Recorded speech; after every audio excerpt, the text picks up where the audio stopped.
बाल विकास और शिक्षा शास्त्र का टॉप 25 MCQ रिव्यू करेंगे। पहला प्रश्न है, NEP या राष्ट्रीय शिक्षा नीति 2020 के तहत स्कूली शिक्षा के नए ढांचे 5+3+3+4 के संदर्भ में निम्नलिखित कथनों पर विचार करें। कथन जे है, पहले 5 वर्ष फाउंडेशनल स्टेज कहलाते हैं, जिसमें आंगनवाड़ी और कक्षा 1 से 2 शामिल है। कथन जे सत्य हो जाएगा। जो इसमें 5 दिया है, ये पहले 5 ईयर्स में 3 वर्ष जो रहेगा प्री प्राइमरी मतलब आंगनवाड़ी की क्लास रहेगा, नर्सरी से IS2 या KG2 तक। उसके बाद जो है 2 वर्ष, इसमें 2 वर्ष जो रहेगा क्लास 1-2, तो हो जाएगा 5 ईयर्स। ये कथन जे सत्य है। ऑप्शन में देखेंगे जिसमें जे नहीं है उसको हटा देंगे। ऑप्शन बी में नहीं है, हट गया, और ऑप्शन डी में नहीं है, हट गया। नेक्स्ट कथन है के मिडिल स्टेज कक्षा 6वीं से 8वीं में व्यावसायिक शिक्षा या वेकेशनल एजुकेशन शुरू की जाएगी। के भी सत्य है। उसके बाद कथन एल है, प्रिपरेटरी स्टेज में केवल किताबी ज्ञान पर जोर दिया जाएगा। तो ये कथन जो है एल रॉन्ग हो जाएगा। एल जो है इसमें नहीं है। उसके बाद एम है, कथन एम, सेकेंडरी स्टेज में विषयों को चुनने की लचीलापन होगी। कथन एम भी सत्य है। कथन जे, के और एम सत्य हो रहा है। कौन से ऑप्शन में दिया है? ऑप्शन सी में। इसका सही जवाब हो जाएगा ऑप्शन सी, जे, के और एम। तो कौन सा कथन सही हो जाएगा? जे, के और एम। विश्व स्वास्थ्य संगठन या WHO द्वारा बचपन के विकास हेतु सुझाए गए नर्चरिंग केयर फ्रेमवर्क में शामिल है। कथन जे, पर्याप्त पोषण। कथन के, अच्छी सेहत। कथन एल, सुरक्षा और बचाव। कथन एम, केवल औपचारिक स्कूली शिक्षा। यहाँ पे कथन एम में बोला जा रहा है केवल, ओनली, मतलब ओनली केवल जो है औपचारिक शिक्षा दिया जाएगा या औपचारिक स्कूली शिक्षा दिया जाएगा करके बोला जा रहा है। तो ये वाला कथन जो है एम रॉन्ग हो जाएगा, क्योंकि केवल यहाँ पे ओनली पे फोकस किया जा रहा है। ओनली जो है फॉर्मल एजुकेशन पर फोकस किया जा रहा है। तो कथन एम जो है रॉन्ग हो जाएगा, और जिसमें जिसमें एम है उसको हटा देंगे। ऑप्शन डी में हट गया, ऑप्शन सी में हट गया, ऑप्शन बी में भी हट गया, बच गया ऑप्शन ए। तो इसका सही जवाब हो जाएगा ऑप्शन ए, जिसमें पर्याप्त पोषण, अच्छी सेहत और सुरक्षा और बचाव ये शामिल है।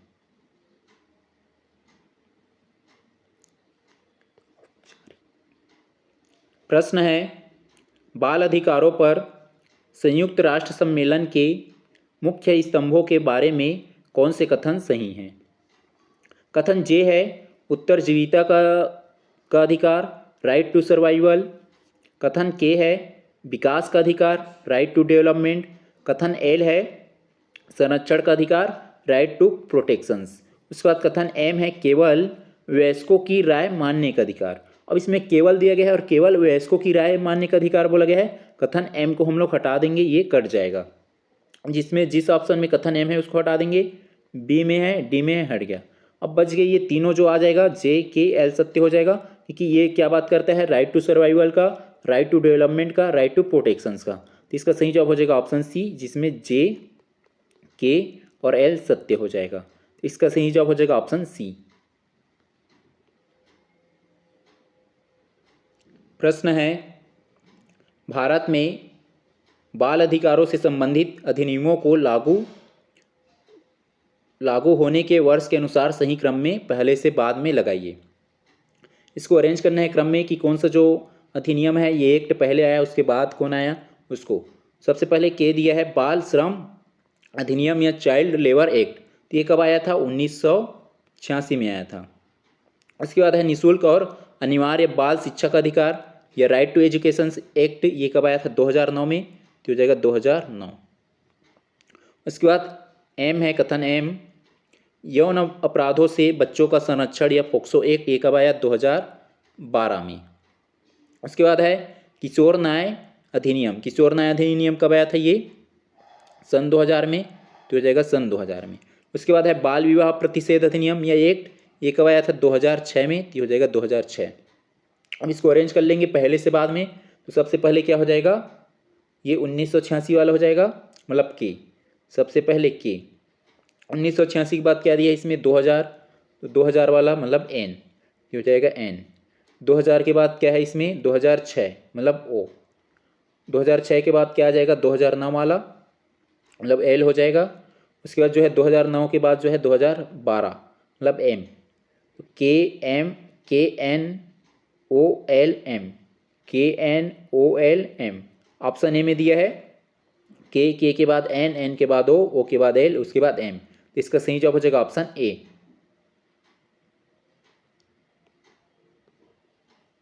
प्रश्न है मानव विकास सूचकांक या ह्यूमन डेवलपमेंट इंडेक्स की गणना के चरणों को व्यवस्थित कीजिए।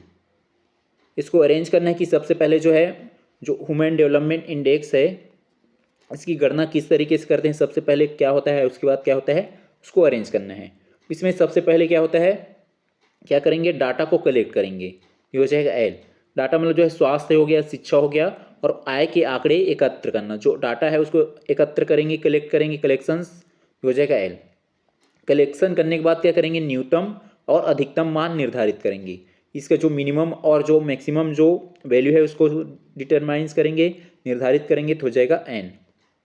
उसके बाद हो जाएगा प्रत्येक आयाम के लिए सूचकांक तैयार करना। प्रत्येक जो आयाम है, स्वास्थ्य हो गया, शिक्षा हो गया, आय है, इसके लिए क्या करना, प्रत्येक जो आयाम है उसके लिए सूचकांक इंडेक्स तैयार करना। तो हो जाएगा के।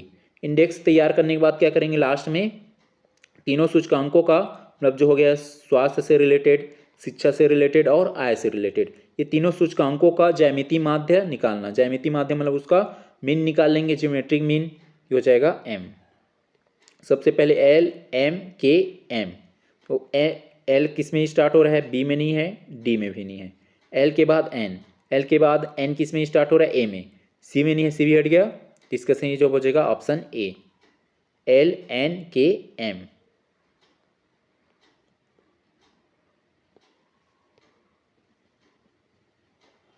प्रश्न है जिन पियाजे के संज्ञानात्मक विकास के चरणों को सही क्रम में लगाइए।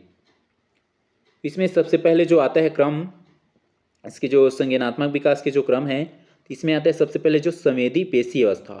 संवेदी पेशी अवस्था क्या होता है, ये जन्म से 2 वर्ष तक की होती है। ये संवेदी पेशी अवस्था जो है जन्म से 2 वर्ष तक की। संवेदी पेशी के बाद आता है पूर्व संक्रियात्मक अवस्था। तो पूर्व संक्रियात्मक अवस्था होता है ये 2 वर्ष से 7 वर्ष तक की। पूर्व संक्रियात्मक अवस्था के बाद होता है अंत कौन सी अवस्था आती है, मूर्त संक्रियात्मक अवस्था। ये होता है 7 से 11 वर्ष तक की आयु का। उसके बाद जो है लास्ट में आता है औपचारिक संक्रियात्मक अवस्था। ये क्या होता है, 11 वर्ष से वयस्क तक की अवस्था। 11 से वयस्क वर्ष तक की अवस्था को औपचारिक संक्रियात्मक अवस्था बोलते हैं। और जो संवेदी पेशी अवस्था में क्या होता है, जन्म से 2 वर्ष आयु तक की। उसके बाद जो है पूर्व संक्रियात्मक अवस्था में क्या होता है, 2 से 7 वर्ष आयु तक की। उसके बाद जो है मूर्त संक्रियात्मक, इसमें 7 से 11 वर्ष तक की आयु। और जो है औपचारिक संक्रियात्मक अवस्था, इसमें 11 से वयस्क होने तक की आयु। सबसे पहले क्या आ रहा है इसमें, एम। एम ले लेंगे। एम के बाद क्या आ रहा है, के, हो जाएगा के के बाद आ रहा है इसमें एल, हो जाएगा एल। एल के बाद एन। एम किस में स्टार्ट हो रहा है, बी और सी में नहीं, हटा दिए, ए में है और डी में है। एम के बाद के, एम के बाद के किस में स्टार्ट हो रहा है, डी से नहीं हो रहा है, तो डी वाले हटा दिए, किस में हो रहा है, ए से।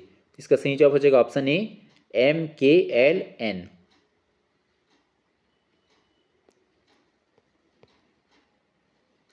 प्रश्न है एक शिक्षक के लिए पाठ योजना या लेसन प्लान तैयार करने के चरणों का सही क्रम है। इसमें सबसे पहले जो क्रम आ जाएगा, अधिगम के जो उद्देश्यों का निर्धारण करना।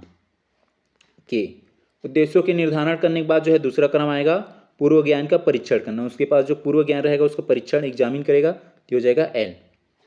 पूर्व ज्ञान के परीक्षण करने के बाद क्या आएगा, विषय वस्तु, जो भी विषय वस्तु है उसका प्रस्तुतिकरण करना, प्रेजेंटेशंस करना, हो जाएगा एम। उसके बाद आ जाएगा मूल्यांकन करना, अपनी जो ज्ञान है, नॉलेज है, उसका मूल्यांकन करना, हो जाएगा एन।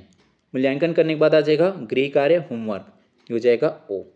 सबसे पहले क्या आ रहा है, के के बाद एल, एल के बाद एम, के एल एम एन ओ। इसका सही जवाब हो जाएगा ऑप्शन ए।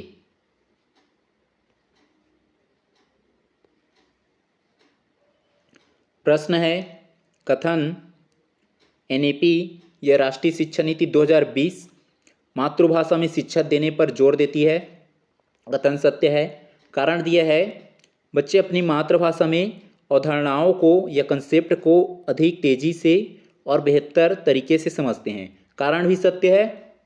कोई भी बच्चा अपनी मातृभाषा में यदि शिक्षा अर्जित करेंगे या शिक्षा प्राप्ति करेंगे तो अच्छे से और बेहतर ढंग से सीख सकते हैं। कारण भी सत्य है और कथन की ये व्याख्या भी कर रहा है। तो इसका सही जवाब हो जाएगा ऑप्शन ए और आर दोनों सही हैं और आर ए की सही व्याख्या करता है।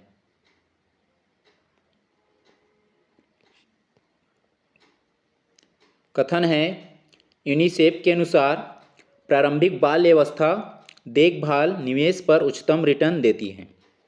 कथन सत्य है।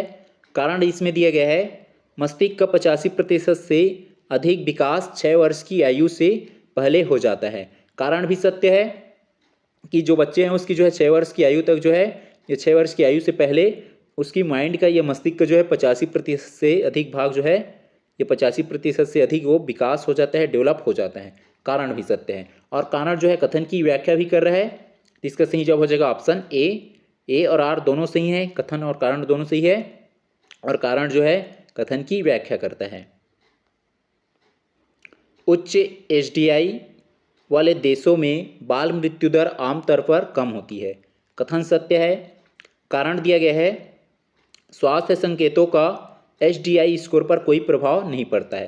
कारण गलत हो जाएगा क्योंकि यहाँ पे बोला गया है कि जो स्वास्थ्य संकेत है उसका एचडीआई पर कोई प्रभाव नहीं पड़ता। तो ये कारण रॉन्ग हो जाएगा, गलत हो जाएगा। तो इसका सही जवाब हो जाएगा ऑप्शन ए सही है लेकिन आर गलत है। प्रश्न है, निम्नलिखित को सम्मिलित करें। ए है अनुच्छेद 21A। अनुच्छेद 21A क्या बात करता है? शिक्षा के अधिकार की बात करता है। तो ये जो दिया है 3 में, शिक्षा का अधिकार, मौलिक अधिकार। तो जो अनुच्छेद 21 है यह आर्टिकल्स 21 है ए, ये शिक्षा के अधिकार की बात करता है, राइट टू एजुकेशन की, 6 से 14 वर्ष के बच्चों की आयु के लिए। और ये इसको कब जोड़ा गया था? 66वां संविधान संशोधन में 2002 में। तो ए का हो जाएगा 3, ए का 3, ए का 3 बी में नहीं है, सी में नहीं है, ए में है, तो ए का 3 हो जाएगा। उसके बाद है अनुच्छेद 45। अनुच्छेद 45 क्या बोलता है? 6 वर्ष से कम आयु के बच्चों की शिक्षा की बात करता है या 6 वर्ष से कम आयु के बच्चों की देखभाल की बात करता है, जो कि किस में आता है? ये डीपीएसपी या राज्य के नीति निर्देशक तत्व में। और ये इसको जो है 66वां संविधान संशोधन में जोड़ा गया है अनुच्छेद 45 में, जबकि क्या था? 6 से 14 वर्ष की आयु के बच्चों की शिक्षा की बात करता था। कौन? अनुच्छेद 45। लेकिन जो है 66वां संविधान संशोधन में परिवर्तित कर या संशोधित कर जो है, इसमें 45 में क्या जोड़ा गया है? 6 वर्ष से कम आयु के बच्चों की शिक्षा के अधिकार या उसकी देखभाल का अधिकार। और अनुच्छेद 21A में क्या जोड़ दिया है? 6 से 14 वर्ष की आयु के बच्चों की शिक्षा की अधिकार। तो ये जो है बी का हो जाएगा 1, बी का 1 दिया है इसमें। उसके बाद है अनुच्छेद 24। अनुच्छेद 24 क्या बात करता है? ये बाल श्रम का निषेध, बाल श्रम का निषेध, तो हो जाएगा सी का 2। उसके बाद अनुच्छेद 51A जो कि मौलिक कर्तव्य की बात करता है, ये तो इसमें दिया गया है अनुच्छेद 51A का के में क्या बात बोलता है? माता पिता का शिक्षा का अवसर प्रदान करने का कर्तव्य। मतलब माता पिता को जो है बच्चों को शिक्षा प्रदान करने के कर्तव्य का अधिकार देता है। ये तो कर्तव्य है, फंडामेंटल ड्यूटी है, ये कर्तव्य है। तो अनुच्छेद 51A का के, तो डी का हो जाएगा 4, डी का 4। तो इसका सही जवाब हो जाएगा ऑप्शन ए।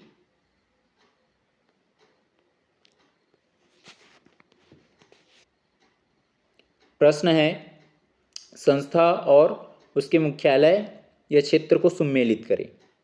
एक साइड संस्था दिया है, दूसरे साइड उसकी मुख्यालय या हेडक्वार्टर दिया है। इसमें देखेंगे जो है एनसीईआरटी, एनसीईआरटी कहाँ है? ये नई दिल्ली में।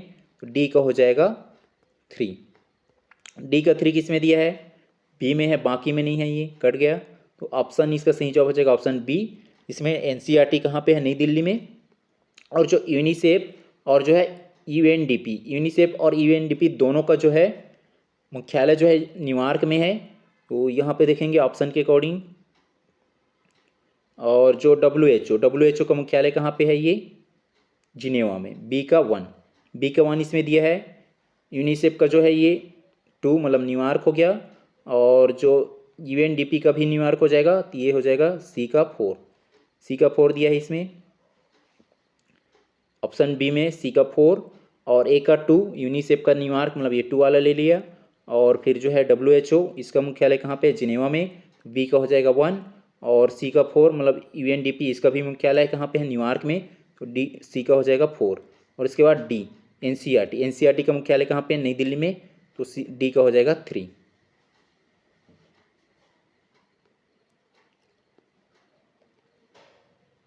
प्रश्न है विकास के सिद्धांत और उनके प्रतिपादक। एक साइड जो है उनकी सिद्धांत दिया है, दूसरे साइड प्रतिपादक, इसको मैचिट करना है, सुमेलित करना है। मनोसामाजिक विकास, मनोसामाजिक विकास का सिद्धांत किसने दिया है, एरिक एरिक्सन ने, तो ए का हो जाएगा 2, एरिक एरिक्सन, ए का 2। ऑप्शन में देखेंगे ए का 2 मिल रहा है क्या, बी में नहीं है, सी में भी नहीं है, कट गया, ए में मिल रहा है। उसके बाद देखेंगे नैतिक विकास, नैतिक विकास का सिद्धांत किसने दिया है, कोहलबर्ग ने, तो बी का हो जाएगा 1, बी का 1। उसके बाद नेक्स्ट है सी, सामाजिक सांस्कृतिक विकास, सामाजिक सांस्कृतिक विकास का सिद्धांत किसने दिया है, वाइगोत्स्की ने, सी का हो जाएगा 4, सी का 4। उसके बाद है संज्ञानात्मक विकास का सिद्धांत, तो संज्ञानात्मक विकास का सिद्धांत किसने दिया है, जीन पियाजे ने, डी का हो जाएगा 3। इसका सही जवाब हो जाएगा ऑप्शन ए का 2, बी का 1, सी का 4 और डी का 3। प्रश्न है बच्चा एक खाली स्लेट कीद रहा है, यह प्रसिद्ध कथन किसका है। इसका सही जवाब हो जाएगा ऑप्शन ए, जॉन लॉक का। यह स्टेटमेंट किसका है, जॉन लॉक का है।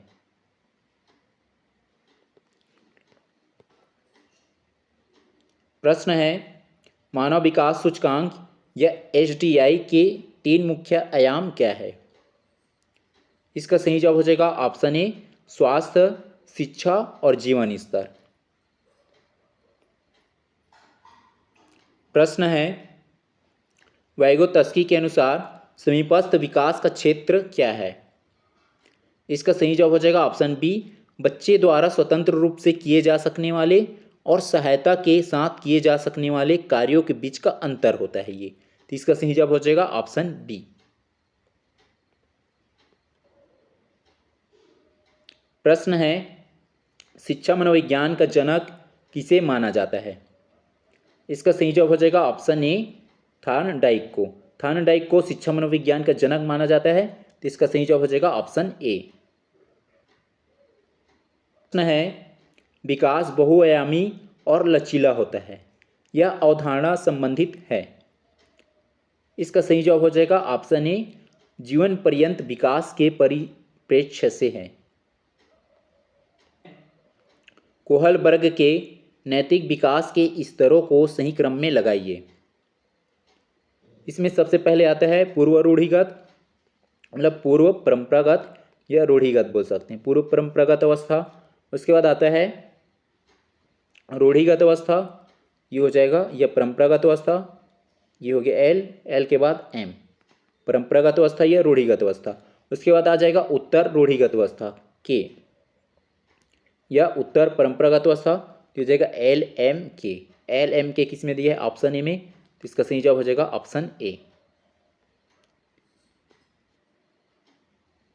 प्रश्न है शिक्षण के स्तरों का सही क्रम क्या है, निम्न से उच्च की ओर। इसमें सबसे पहले जो होता है स्मृति का स्तर के, स्मृति के स्तर के बाद आता है बोध का स्तर, तो हो जाएगा एम। बोध के स्तर के बाद आता है चिंतनशील की स्तर, ये हो जाएगा एल। निम्न से हाई की ओर मतलब जो है, हाई की ओर मतलब क्या हो जाएगा, चिंतनशील की अवस्था या चिंतनशील की स्तर, तो इसका सही जवाब हो जाएगा option A, KML।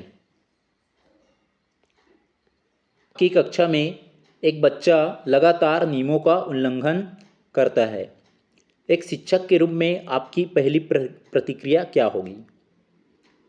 Option A, उसे कक्षा से बाहर निकाल देंगे। ऑप्शन बी, उसे कड़ी शारीरिक सजा देंगे। ऑप्शन सी, उसके व्यवहार के पीछे के कारणों को जानने का प्रयास करेंगे। ऑप्शन डी, उसके माता पिता को स्कूल बुलाकर शिकायत करेंगे। तो इसमें जो है जो उचित विकल्प रहता है उसी को चयन करना रहता है। ऑप्शन ए में देखो दिया गया, इसमें उसे एक अच्छा से बाहर कर देंगे, ये उचित विकल्प नहीं है। डी दिया है उसे कड़ी कड़ी शारीरिक सजा देंगे, ये भी उचित नहीं है। डी जो है उसके माता पिता को स्कूल बुलाकर शिकायत करेंगे। और ये सी दिया है उसके व्यवहार के पीछे के कारणों को जानने का प्रयास करेंगे। तो इसमें बेस्ट और अच्छा विकल्प या उचित विकल्प कौन सा हो जाएगा? Option C. तो इसका सही जवाब हो जाएगा ऑप्शन सी। प्रश्न है, यदि कोई बच्चा कक्षा में बहुत शर्मीला है और बोलने में हिचकिचाता है तो आप क्या करेंगे? ऑप्शन ए उसे बोलने के लिए मजबूर करेंगे। ऑप्शन बी उस पर ध्यान देना छोड़ देंगे। ऑप्शन सी उसे छोटे समूहों में चर्चा करने के अवसर प्रदान करेंगे। ऑप्शन डी उसे पीछे की बेंच पर बैठा देंगे। तो इसमें बेस्ट ऑप्शन देखेंगे, ऑप्शन ए देखो उसे बोलने के लिए मजबूर करेंगे, तो ये जो है ऑप्शन ए उतना उचित नहीं है। उसके बाद ऑप्शन बी दिया है उस पर ध्यान देना छोड़ देंगे, तो ये भी उचित नहीं है। ऑप्शन डी दिया है उसे पीछे की बेंच पर बिठा देंगे, ये भी उचित नहीं है। तो इसका बेस्ट और उचित विकल्प क्या हो जाएगा? ऑप्शन सी, उसे छोटे समूहों में चर्चा करने के अवसर प्रदान करेंगे।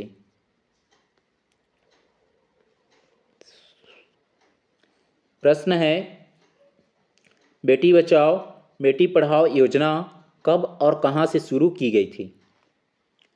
इसका सही जवाब हो जाएगा ऑप्शन ए 22 जनवरी 2015 को पानीपत, हरियाणा। प्रश्न है, हाल ही में चर्चा में रहा प्रोजेक्ट बुनियाद का मुख्य उद्देश्य क्या है? इसका सही जवाब हो जाएगा ऑप्शन ए फर्जी जो अनाथालय है, अनाथालय की पहचान करना और बच्चों की सुरक्षा सुनिश्चित करना।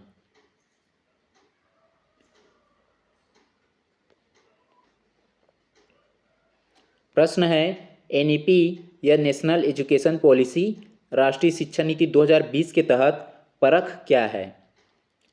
इसका सही जवाब हो जाएगा ऑप्शन बी एक राष्ट्रीय मूल्यांकन केंद्र है परख।